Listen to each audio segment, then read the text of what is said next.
بسم اللہ الرحمن الرحیم الحمد للہ رب العالمین والصلاة والسلام علی رسولہ محمد وعلی آلہ وصحبہ اجمعین اما بعد۔ میرے دینی و ملی بھائیوں، اللہ رب العزت کا بہت بڑا احسان اور کرم ہے کہ اس نے ہم لوگوں کو ایک ایسی کتاب جو کتاب اللہ کے بعد سب سے بہترین کتاب ہے، صحیح البخاری، کتاب الفتن سے جو دروس مکتب الدعوہ جموم کی طرف سے فضیلت الشیخ سعد بن علی السلمی حفظہ اللہ کا درس چل رہا ہے، ان دروس کو ہم لوگ اردو زبان میں سمجھنے کی کوشش کریں گے۔ یہ اللہ رب العزت کی طرف سے بہت بڑی توفیق ہے ہم لوگوں کے لیے۔ اللہ رب العزت کا اس پر جتنا بھی شکر ادا کیا جائے کم ہے۔ میرے بھائیوں، حضرت شیخ سعد بن علی السلمی حفظہ اللہ کا یہ درس جو کتاب الفتن سے چل رہا ہے وہ سلسلہ وار چل رہا ہے۔ یہ درس ہفتہ میں ایک دن ہوتا ہے۔ موجودہ حالات و ظروف کے پیش نظر یہ دروس بہت ہی اہم اور مفید بھی ہیں، اس لیے مکتب الدعوہ جموم کی طرف سے مکلف کیا گیا ہے کہ ہم لوگ بھی ان دروس کو اردو زبان میں سمجھیں۔ چنانچہ اسی حکم کی تعمیل کرتے ہوئے ہم لوگ انشاءاللہ شیخ محترم کے جو دروس کتاب الفتن سے عربی زبان میں ہوں گے ان کو اردو ترجمہ کی شکل میں ہم لوگ انشاءاللہ سلسلہ وار طریقے سے سمجھنے کی کوشش کریں گے۔ ایک بات یہ کہ شیخ محترم کے دروس عربی زبان میں ہوتے ہیں اور وہ تفصیلی ہوتے ہیں، لیکن ہم لوگ صرف متن حدیث کا ترجمہ اور مختصر شرح پر ہی اکتفا کریں گے۔ اللہ تعالیٰ سے دعا ہے کہ وہ ہم لوگوں کو ان دروس سے بھرپور استفادہ کی توفیق عطا فرمائے اور ان دروس کو ہمارے لیے آخرت میں ذریعہ نجات بھی بنائے۔ میرے بھائیوں،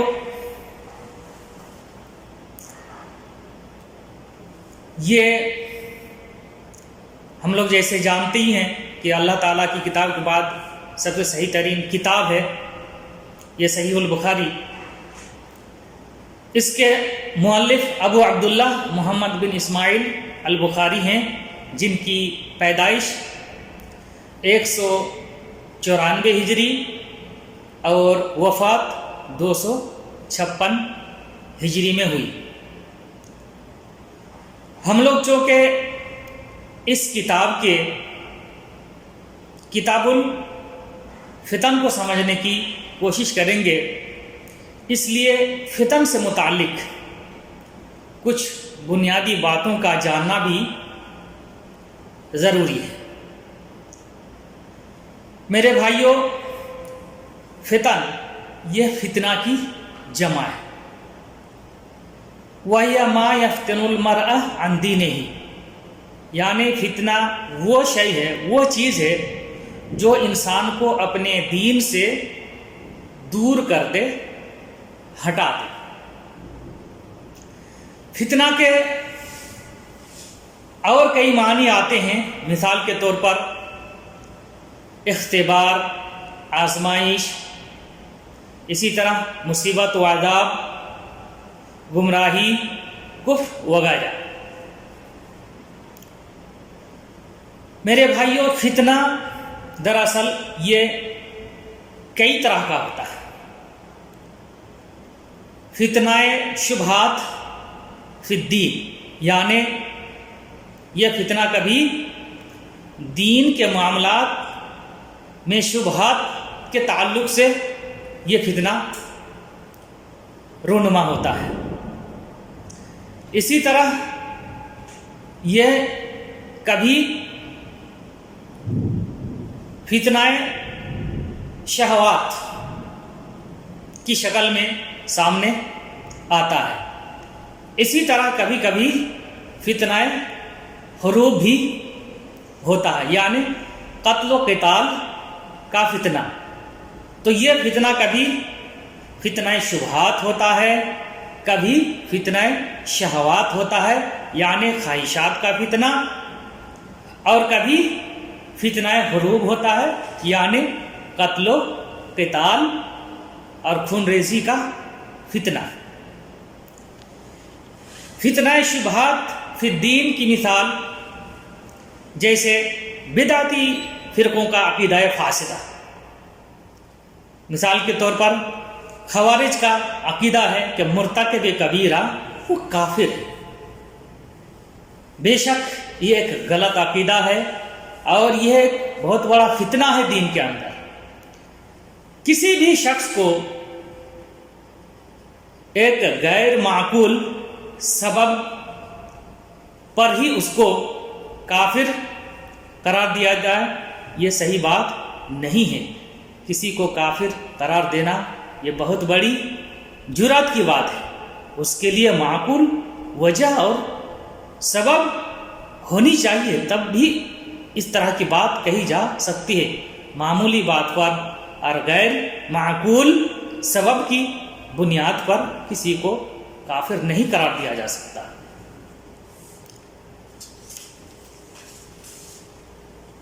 اسی طرح دوسرے نمبر پہ فتنہ شہوات۔ میرے بھائیوں، یہ خواہشات کا فتنہ ہے، اور اس فتنے کا تعلق کبھی پیٹ سے ہوتا ہے۔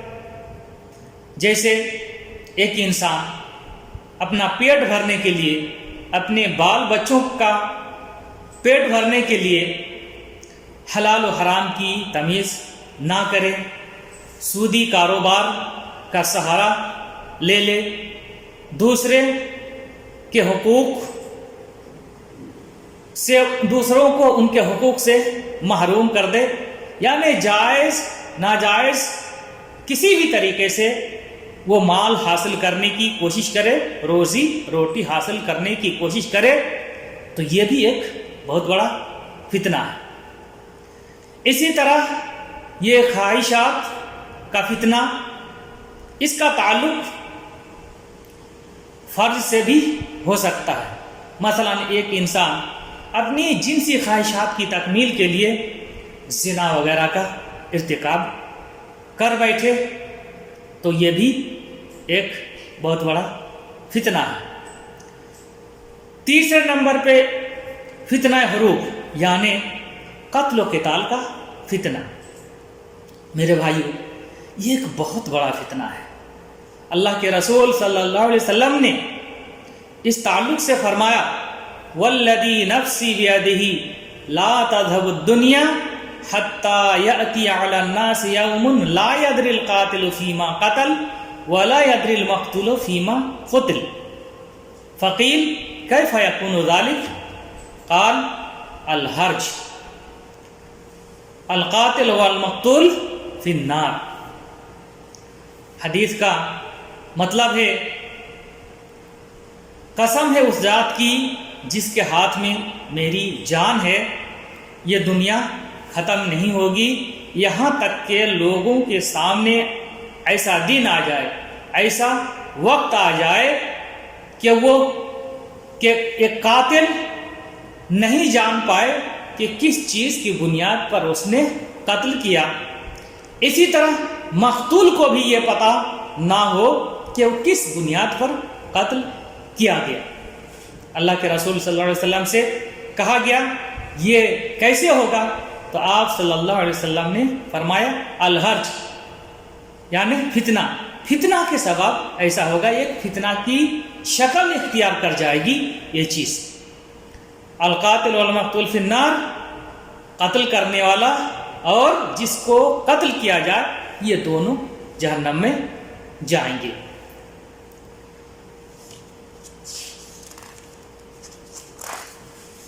میرے بھائیوں، یہ فتنہ قتل و قتال یا کسی بھی قسم کا فتنہ ہو، اس کا تعلق کسی نہ کسی طریقے سے فتنہ شبہات یعنی دین سے متعلق شبہات سے جڑ جاتا ہے، یا فتنہ شہوات جو خواہشات کا فتنہ ہوتا ہے اس سے جڑ جاتا ہے۔ کسی نہ کسی طریقے سے فتنے کا تعلق ان دونوں سے بنیادی طور پر جڑ جاتا ہے۔ ایک چیز اور میرے بھائیوں،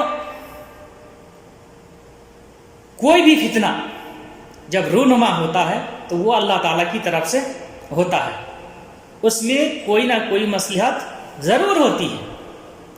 اگر اللہ تعالیٰ کسی بندے کو مخلوق کے لیے فتنہ بناتا ہے تو وہ بھی اللہ تعالیٰ کے ارادہ کونیہ کے تحت ہوتا ہے، اور فتنہ برپا کرنے والا شخص بذات خود گناہ گار بھی ہوتا ہے۔ اللہ تعالیٰ نے فرمایا وَجَعَلْنَا بَعْضَكُمْ لِبَعْضٍ فِتْنَةً أَتَصْبِرُونَ، ہم نے تم میں سے بعض کو بعض کے لیے فتنہ بنا دیا، کیا تم لوگ صبر کرتے ہو؟ صبر کرو گے؟ میرے بھائیوں،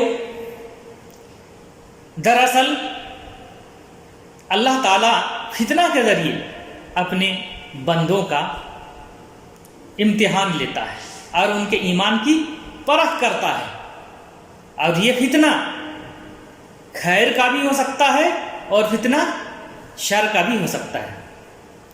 شر کا فتنہ کچھ زیادہ ہی ہوتا ہے، لیکن یہ بات ہے کہ شر میں ہی فتنہ محصور نہیں ہے، خیر میں بھی فتنہ ہوتا ہے۔ اللہ تعالیٰ کا فرمان ہے وَنَبْلُوكُمْ بِالشَّرِّ وَالْخَيْرِ فِتْنَةً، ہم تم لوگوں کو شر اور خیر کے فتنے کے ذریعے سے آزمائیں گے۔ یہ اللہ تعالیٰ کا فرمان ہے۔ اللہ تعالیٰ دونوں طریقے سے آزماتا ہے، کسی کو بہت کچھ خیر سے نواز کر کے اس کے ایمان کی آزمائش کرتا ہے، اور بہتوں کو اللہ تعالیٰ مصیبت میں، پریشانی میں اور تنگی میں ڈال کر بھی ان کے ایمان کی آزمائش کرتا ہے۔ میرے بھائیوں، فتنہ کا اطلاق اختبار اور امتحان پر بھی ہوتا ہے، جیسا کہ اللہ کے رسول صلی اللہ علیہ وسلم کی حدیث ہے ان المیت اذا وضع فی القبر جاءہ الفتانان، جب میت کو قبر میں رکھ دیا جاتا ہے تو اس کے پاس فتانان آتے ہیں۔ فتانان سے کون مراد؟ یعنی المنکر والنکیر، یہ دونوں فتانان ہیں، یہ دونوں آ کر کے میت سے قبر کے اندر سوال پوچھتے ہیں۔ اسی طرح اللہ تعالیٰ کا فرمان ہے موسیٰ علیہ السلام کے بارے میں وَفَتَنَّاكَ فُتُونًا، ہم نے تم کو آزمایا، ہم نے تمہارا امتحان لیا۔ جب فتنہ کی نسبت اللہ تعالیٰ کی طرف ہوتی ہے تو اس کا معنی ابتلا اور آزمائش اور امتحان ہی ہوتا ہے، جیسا کہ اس آیت کے اندر پتہ چلا۔ اللہ تعالیٰ نے کہا ہم نے تم کو آزمایا، ہم نے تمہارا امتحان لیا. تو یہ اس فتنے کی نسبت اللہ تعالیٰ کی طرف ہے. تو یہ آزمائش اور امتحان کے معنی میں ہے. فتنہ کا آخر کیا سبب ہوتا ہے؟ میرے بھائیوں، فتنہ کا جو عام سبب ہوتا ہے وہ دراصل انسان اور امت کے افراد کا اپنے دین سے روگردانی کرنا اور دین کے معاملات میں کوتاہی کرنا ہے. یہی فتنے کا عام سبب ہوتا ہے. کبھی کبھی اس کا خاص سبب بھی ہو سکتا ہے، لیکن عموماً دین کے معاملات میں کوتاہی کرنا ہی فتنوں کا سبب ہوتا ہے. اس لیے مومنوں کو چاہیے کہ کتاب و سنت اور دین اسلام کو مضبوطی سے تھامے رکھے. اب جب فتنہ کا سبب یہ ہے تو فتنہ سے ہم بچیں گے کیسے؟ ظاہر بات ہے، جب فتنے کا سبب کتاب و سنت اور دین اسلام سے دور ہونا ہے تو اس سے بچنے کا راستہ یہی ہے کہ یہ امت کتاب و سنت کو اور دین اسلام کو مضبوطی سے تھامے اور کتاب و سنت کو فہم سلف کے مطابق سمجھے، تبھی دین کے اندر کسی طرح کا فتنہ پیدا نہیں ہوگا.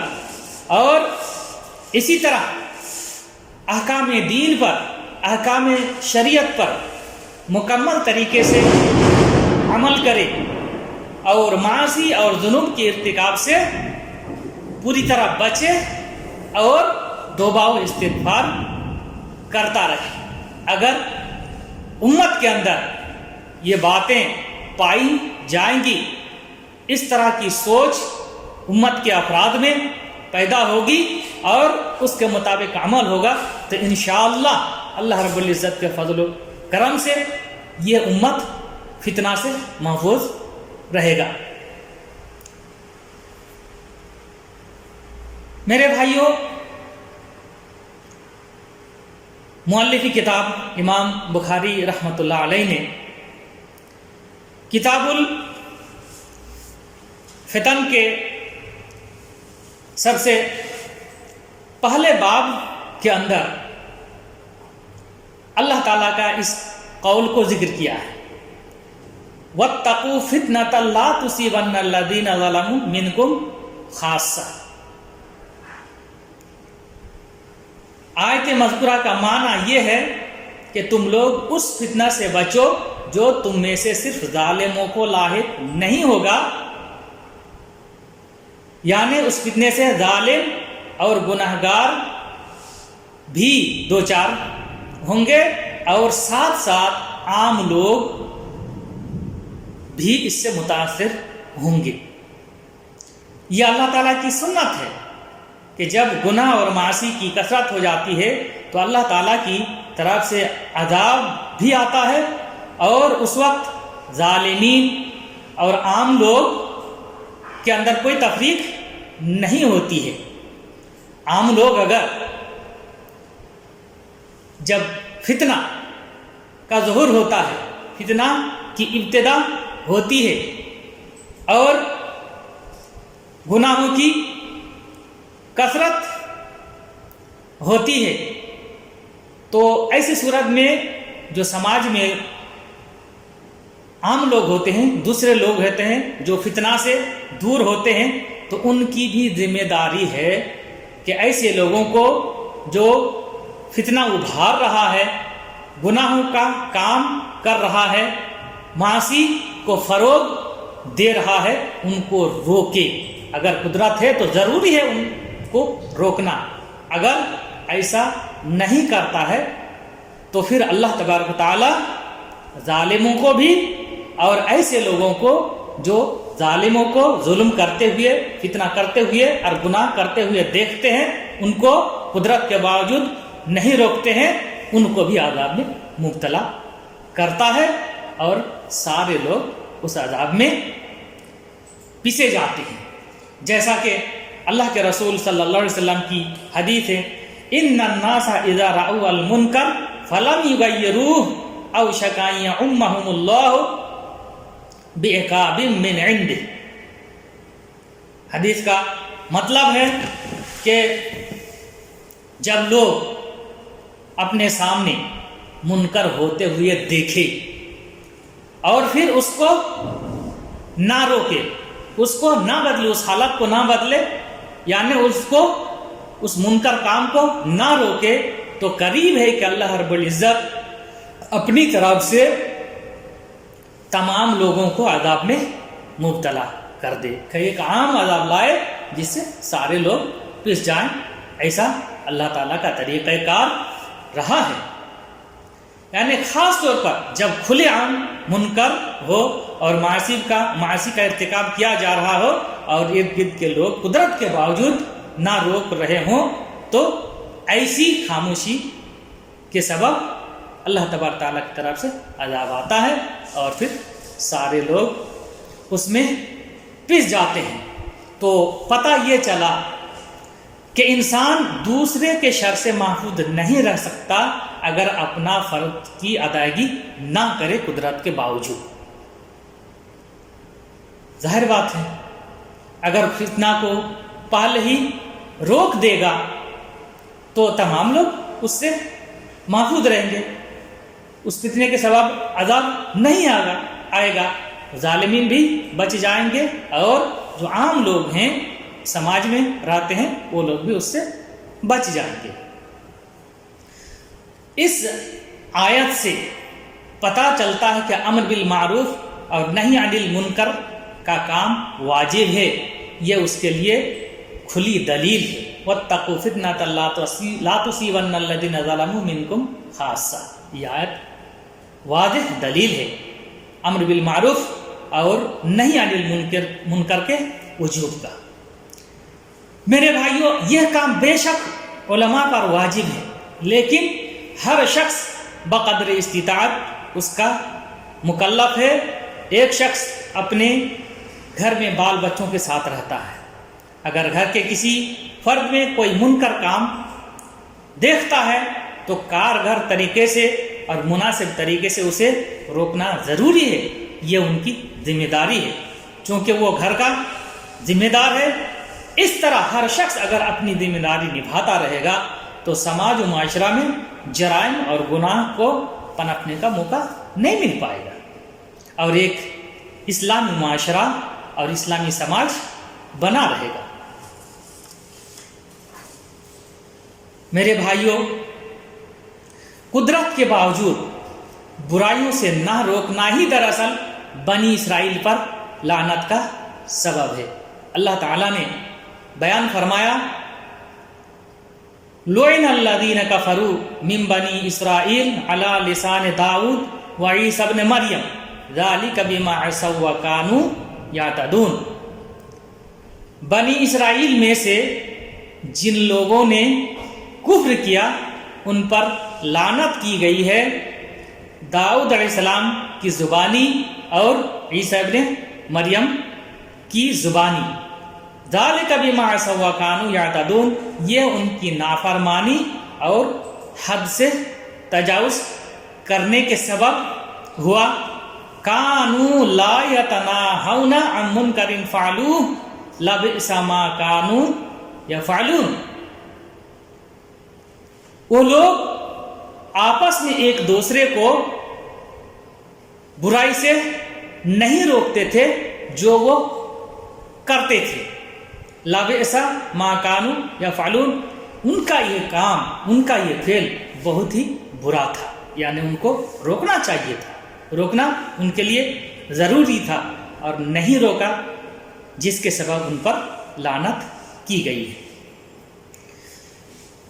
شیخ ابن عثیمین رحمۃ اللہ علیہ نے فرمایا کہ اگر کوئی شخص سوال کرے کہ اللہ تعالیٰ کے قول واتقوا فتنة لا تصيبن الذين ظلموا منكم خاصہ اور ولا تزر وازرة وزر اخرى کے درمیان کیسے تطبیق ہوگی، اگر کوئی شخص ایسا سوال کرتا ہے، چونکہ واتقوا فتنة لا تصيبن الذين ظلموا منكم خاصہ کا مطلب یہ ہے کہ اس فتنے سے بچو جو تم میں سے صرف ظالموں کو لاحق نہیں ہوگا، یعنی اس کا مطلب دوسرے لوگ بھی، ظالم اور غیر ظالم دونوں اس میں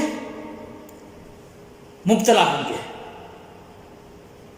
اور دوسری آیت بتا رہی ہے وَلَا تَزِرُ وَازِرَةٌ وِزْرَ أُخْرَىٰ، کہ کوئی کسی دوسرے کا بوجھ نہیں اٹھائے گا، کوئی کسی دوسرے کا گناہ نہیں اٹھائے گا۔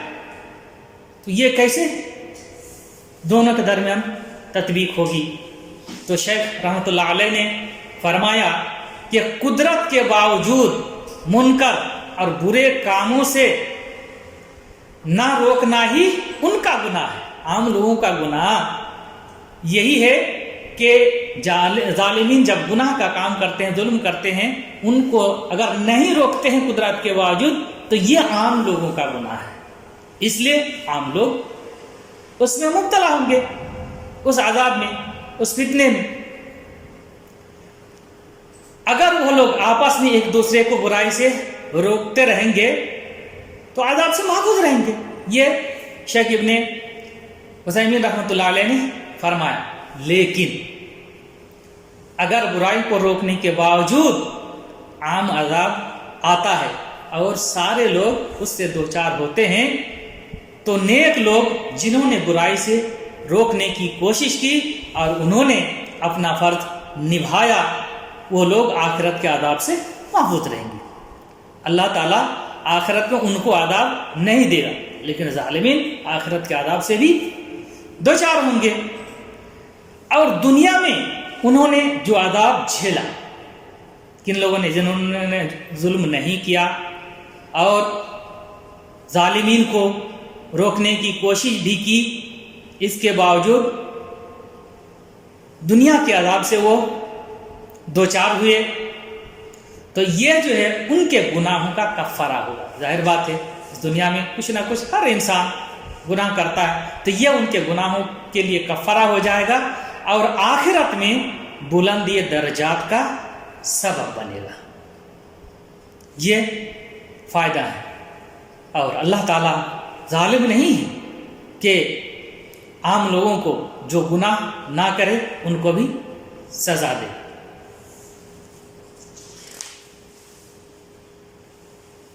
میرے بھائیوں، امام بخاری رحمۃ اللہ علیہ نے کتاب الفتن کے پہلے باب میں اس آیت کا ذکر کیا، جس کو ہم لوگوں نے سمجھنے کی کوشش کی اور کچھ فتنے سے متعلق احادیث کو بھی بیان کیا۔ تو جو احادیث اس باب میں ہوں گے، ہم لوگ صرف حدیث کا جو متن ہوگا اس کا ترجمہ سمجھیں گے اور مختصر اس کی شرح سمجھیں گے۔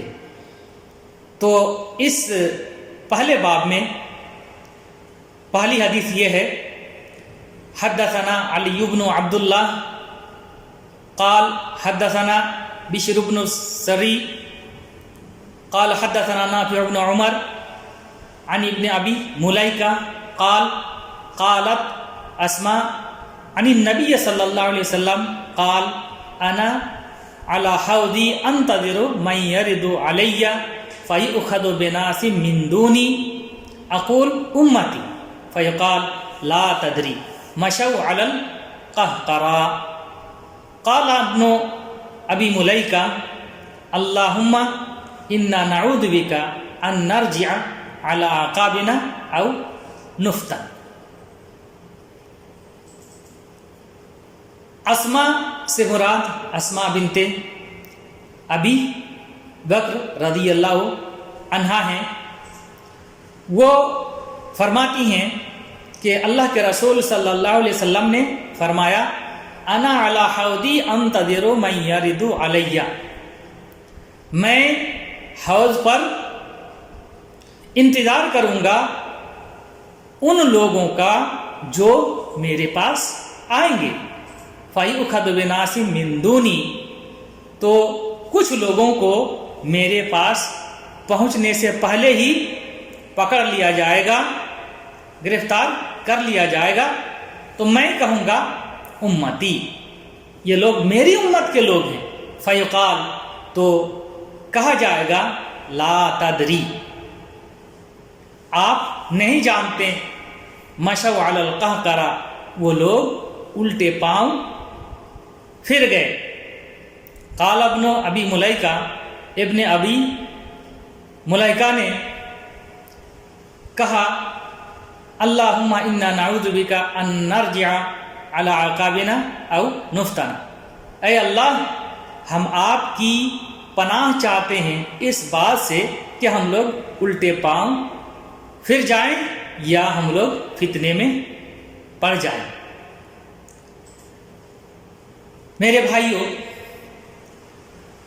اس حدیث سے حوض کا اس بات ہوتا ہے. اور یہ حوض کوثر کہاں ہوگا؟ میدان قیامت میں. قیامت کے دن جب لوگ میدان محشر میں جمع ہوں گے، اس دن یہ حوض کا معاملہ پیش آئے گا. اور اس دن اللہ کے رسول صلی اللہ علیہ وسلم حوض کوثر سے اپنے امت کے لوگوں کو پانی پلائیں گے.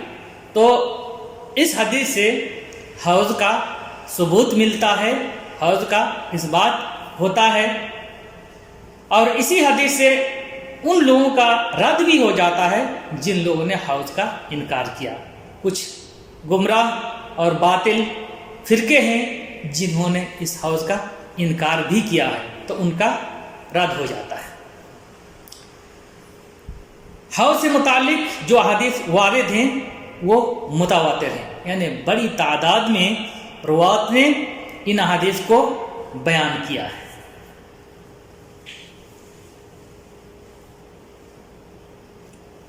حوض سے متعلق کچھ احادیث بھی وارد ہیں، حوض کی صفت کو بیان کرتی ہیں.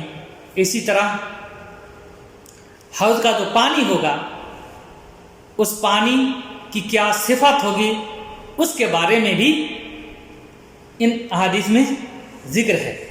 چنانچہ حوض کی کیسی لمبائی ہوگی، کتنی چوڑائی ہوگی، اس کے بارے میں اللہ کے رسول صلی اللہ علیہ وسلم کی حدیث بھی ہے. حوضی مسیرت شہر و زوایاہ سوا. علماء نے کہا زوایاہ سواء، اس کا معنی یہ علماء نے بیان کیا ہے طولہ کعرضہ، یعنی حوض کی جو مسافت ہوگی وہ حوض کی جو لمبائی ہوگی وہ 1 مہینے کی مسافت کے برابر ہوگی. تو اسی طرح حوض کی چوڑائی بھی 1 مہینے کی مسافت کے برابر ہوگی. یعنی حوض کی لمبائی اور چوڑائی دونوں برابر ہوگی اور وہ 1 مہینے کی مسافت کے برابر ہوگی. حوض کے پانی کے سلسلے میں حدیث میں آیا ہے کہ اس کی بو مشک سے بھی زیادہ اچھی ہے. سبحان اللہ. اسی طرح حدیث میں یہ بھی آیا ہے کہ اس کا پانی دودھ سے بھی زیادہ سفید ہے. اس کا پانی برف سے بھی زیادہ ٹھنڈا ہے. ایک بار اگر کوئی پی لے گا تو اس کے بعد کبھی بھی پیاسا نہیں ہوگا. نصوص میں آیا ہے کہ ہر نبی کے لیے حوض ہوگا، لیکن نبی صلی اللہ علیہ وسلم کا جو حوض ہوگا وہ سب سے وسیع و عریض ہوگا، اور اس حوض کا پانی سب سے میٹھا ہوگا، اور اس حوض سے پینے والے لوگوں کی تعداد بھی سب سے زیادہ ہوگی. اور اس حدیث کے بیان کرنے کے بعد ابو ملیکہ نے یہ دعا فرمائی اللہم انا نعوذ بک ان نرجع علی اعقابنا او نفتن. اے اللہ ہم آپ کی پناہ چاہتے ہیں اس بات سے کہ ہم الٹے پاؤں پھر جائیں یا فتنے میں پڑ جائیں. یہ معلوم ہے ہم لوگوں کو، اور ہم لوگ بہت سن بھی چکے ہیں کہ یہ جو انسان کے دل ہوتے ہیں بنی آدم کے، یہ اللہ تعالیٰ کی 2 انگلیوں کے درمیان ہوتے ہیں۔ اللہ تعالیٰ جب چاہے ان دلوں کو پھیر سکتا ہے، اس لیے فتنے سے اللہ تعالیٰ کی پناہ مانگنی چاہیے اور اللہ تعالیٰ سے دعا کرنی چاہیے تمام لوگوں کو کہ ہم لوگ جو ہدایت کے راستے پر قائم ہیں، ایسا نہ ہو کہ ہم ہدایت کے راستے سے پھر جائیں اور ہمارے اندر طرح طرح کے فتنے پیدا ہو جائیں اور ان فتنوں سے ہم لوگ دوچار ہوں۔ اور حدیث کے اندر لا تدری مشو علی القہقرہ، آپ صلی اللہ علیہ وسلم کی یہ کہا گیا کہ آپ نہیں جانتے ہیں کہ وہ لوگ الٹے پاؤں پھر گئے ہیں۔ اس سے فتنہ ارتداد مراد ہے، اسی طرح بدعت و خرافات جو دین کے اندر ایجاد کی جاتی ہیں، دین کے اندر جو نئی نئی چیزیں پیدا کی جاتی ہیں، یہ ساری چیزیں اس کے اندر آ جاتی ہیں۔ اس باب میں دوسری حدیث ہے، حدثنا موسیٰ بن اسماعیل قال حدثنا ابو عوانہ عن مغیرہ عن ابی وائل قال قال عبداللہ قال النبی صلی اللہ علیہ وسلم انا فرطکم علی الحوض لا يرفعن الی رجال منکم حتی اذا اہویت لاناولہم اختلجو دونی فاقول ای رب اصحابی فیقول لا تدری ما احدث بعد۔ عبداللہ سے مراد عبداللہ بن مسعود ہیں، وہ فرماتے ہیں کہ نبی صلی اللہ علیہ وسلم نے فرمایا انا فرطکم علی الحوض، میں تم لوگوں کا حوض پر پیش خیمہ بنوں گا، لیرفعن الی رجال منکم، تم میں سے کچھ لوگوں کو میرے پاس پیش کیا جائے گا، یہاں تک کہ جب میں جھک جاؤں گا تاکہ میں ان لوگوں کو حوض کوثر سے پانی پلاؤں، تو ان لوگوں کو میرے سامنے سے پکڑ لیا جائے گا، روک دیا جائے گا، فاقول، تو میں کہوں گا اے رب، اے میرے رب، اصحابی، یہ تو میرے ساتھی ہیں، میرے اصحاب ہیں، فیقول، تو کہے گا لا تدری ما احدث بعدک، آپ کو پتہ نہیں ہے کہ ان لوگوں نے آپ کے بعد دین کے اندر کیا کیا نئی چیزیں پیدا کر دی ہیں۔ تو اسی سے پتہ چلتا ہے کہ دین کے اندر فتنے برپا ہوئے، اور یہ فتنے مختلف طریقے سے ہوتے ہیں، اور اسی لیے اس حدیث کو کتاب الفتن کے اندر امام بخاری رحمۃ اللہ علیہ نے جگہ دی ہے۔ ایک اور حدیث ہے، اس حدیث سے پہلے یہ جو اصحابی کا لفظ آیا ہے یہ اس حدیث میں ہے، اور اس سے پہلی جو حدیث گزری اس میں امتی کا لفظ آیا ہے۔ تو اس اصحابی سے دراصل کیا مراد ہے؟ اصحابی سے اگر امتی مراد لیا جائے تو امت کے افراد مراد لیے جائیں تو اس سے وہ لوگ مراد ہوں گے جو صحابہ کرام کے بعد آئے ہیں، اور اصحابی سے اگر ان لوگوں کو مراد لیا جائے جنہوں نے اللہ کے رسول صلی اللہ علیہ وسلم کی صحبت پائی، آپ صلی اللہ علیہ وسلم کے سامنے ایمان لایا اور آپ صلی اللہ علیہ وسلم کے ساتھ زندگی کا کچھ حصہ ان لوگوں نے گزارا، تو اس سے وہ لوگ مراد ہوں گے جو آراب تھے، جن لوگوں نے آپ صلی اللہ علیہ وسلم کے زمانے میں ایمان تو لایا لیکن ان کے دلوں میں ایمان مضبوط نہیں ہوا، جس کی وجہ سے آپ السلام کے آخری زمانے میں وہ مرتد ہو گئے، جن کا آپ صلی اللہ علیہ وسلم کو پتہ نہیں چلا، یا آپ صلی اللہ علیہ وسلم کے دنیا سے گزر جانے کے بعد مرتد ہو گئے، وہ لوگ مراد ہیں۔ یا آپ صلی اللہ علیہ وسلم کے بعد دین کے اندر نئی نئی چیزیں اور بدعت و خرافات ایجاد کیے، یہ سب وہ لوگ مراد ہیں، یعنی انہی لوگوں نے جو ہے فتنہ ایجاد کیا۔ تو چونکہ صحابہ کرام سے اس طرح کا کام نہیں ہو سکتا کہ وہ لوگ آپ صلی اللہ علیہ وسلم کے ہاتھ پر اسلام لائے ہوں اور پھر وہ دین سے پھر جائیں یا دین کے اندر اس طرح کے فتنہ پیدا کریں، یہ صحابہ کرام کی شان نہیں ہے، ایسا نہیں ہو سکتا۔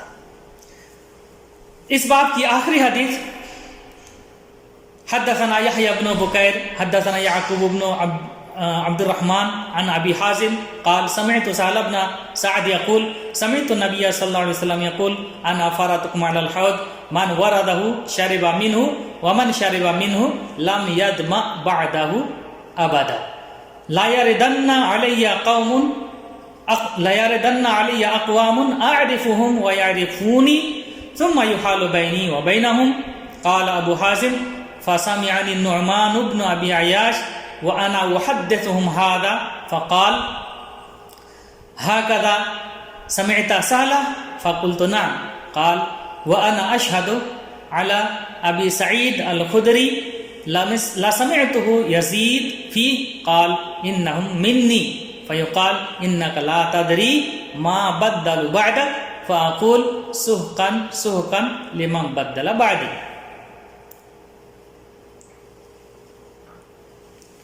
سہل بن سعد رضی اللہ تعالیٰ عنہ بیان فرماتے کہ میں نے نبی صلی اللہ علیہ وسلم کو کہتے ہوئے سنا کہ میں تم لوگوں کا حوض کوثر پر پیش خیمہ بنوں گا، جو شخص اس پر آئے گا اس حوض کوثر سے وہ پیے گا، اور جو شخص اس سے پی لے گا اس کے بعد وہ کبھی بھی پیاسا نہیں ہوگا۔ کچھ لوگ میرے پاس آئیں گے، میں ان کو پہچان لوں گا اور وہ لوگ بھی مجھے پہچان لیں گے، پھر اس کے بعد میرے درمیان اور ان کے درمیان پردہ حائل ہو جائے گا۔ ابو حازم نے کہا نعمان بن ابو عیاش نے مجھے سنا اس حال میں کہ میں ان لوگوں سے یہ حدیث بیان کر رہا تھا، تو انہوں نے کہا ہاں کذا سمعت سہلا، کیا تم نے سہل کو اسی طرح کہتے ہوئے سنا؟ فقل تو میں نے کہا ہاں۔ قال تو انہوں نے کہا وَأَنَا أَشْهَدُ عَلَىٰ أَبِي سَعِيدِ الْخُدْرِي لَسَمِعْتُهُ يَزِيدُ فِيهِ قال انہم منی، میں گواہی دیتا ہوں اس بات کی کہ ابو سعید خدری کو میں نے اس میں یہ اضافہ کرتے ہوئے زیادہ کرتے ہوئے سنا۔ قال انہوں نے کہا انہم منی، وہ لوگ مجھ سے ہیں۔ فیقال تو کہا جائے گا انک لا تدری ما بدلوا بعدک، کہ آپ نہیں جانتے ہیں کہ آپ کے بعد ان لوگوں نے دین کے اندر کیا کیا تبدیلیاں پیدا کر دی۔ فاقول تو میں کہوں گا سحقن سحقن لمن بدل بعدی، دوری ہو ان لوگوں کے لیے جن لوگوں نے میرے بعد دین میں تبدیلیاں پیدا کر دی۔ تو یہ کتاب الفتن کے پہلے باب میں حدیثیں ہیں جن کو ہم لوگوں نے اللہ رب العزت کے فضل و کرم سے کسی حد تک سمجھنے کی کوشش کی۔ اللہ تبارک و تعالیٰ سے دعا ہے کہ اللہ تبارک و تعالیٰ فتنہ سے ہم لوگوں کو محفوظ رکھے، اور اس کتاب الفتن کے جو دروس سلسلہ وار چل رہے ہیں، اللہ رب العزت سلسلہ وار طریقے سے، چونکہ وہ عربی زبان میں یہ دروس چل رہے ہیں، اردو زبان میں ہم لوگ سمجھنے کی کوشش کریں گے۔ اللہ تعالیٰ سے دعا ہے کہ ہم لوگوں کو بھی اللہ تعالیٰ توفیق عطا فرمائے کہ اردو زبان میں ترجمہ کی شکل میں ان دروس کو سلسلہ وار طریقے سے ہم لوگ بھی سمجھیں اور ان کے مطابق عمل کریں۔ اللہ رب العزت ان دروس کو ہمارے لیے ہدایت کا ذریعہ بنائے اور آخرت میں نجات کا ذریعہ بنائے۔ وصلی اللہ علی نبینا محمد وعلی آلہ وصحبہ اجمعین وجزاکم اللہ خیرا۔